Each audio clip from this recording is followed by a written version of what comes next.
आपल्या देवघरातील अन्नपूर्णा माता कशी ठेवावी? अन्नपूर्णा मातेची पूजा कशी करावी? शास्त्रानुसार अन्नाला परब्रह्माचे स्वरूप मानले जाते, जे सर्व जीवजंतूंचे पोट भरण्यास अति आवश्यक आहे. प्रत्येक जीवाला त्याच्या भाग्यानुसार पोट भरण्याची सोय विधात्याने केली आहे. त्यातच मनुष्याला विधात्याने बुद्धी आणि बल दिले आहे, ज्याच्या जोरावर मनुष्य आपला उदरनिर्वाह करण्यासाठी नेहमी प्रयत्नशील असतो. तसेच शास्त्रात सांगितल्याप्रमाणे अन्नधान्याची देवी अन्नपूर्णा माता आहे, जी आपल्या सर्वांच्या देवघरात आपण ठेवतो.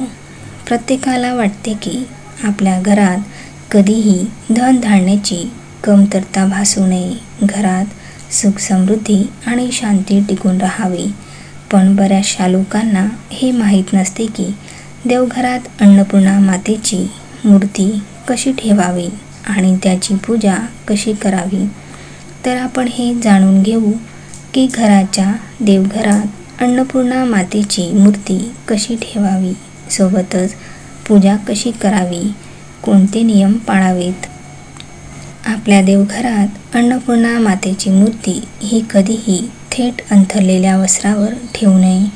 तर मातेची मूर्ती ठेवण्यासाठी एक तांब्याची किंवा पितळेची ताटली घ्यावी.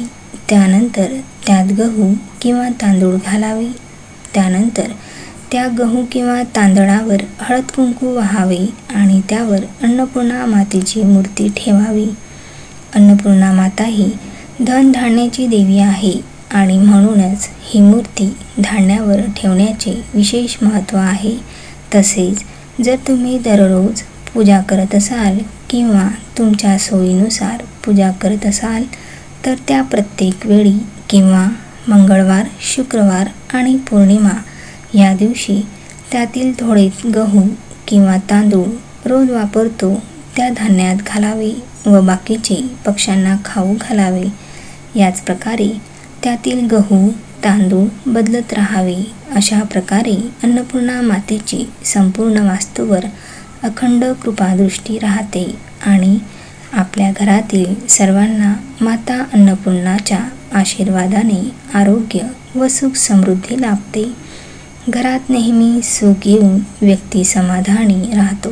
सोबतच लक्ष्मी माता ही आपल्या घरात आनंदाने नांदते. धन्यवाद.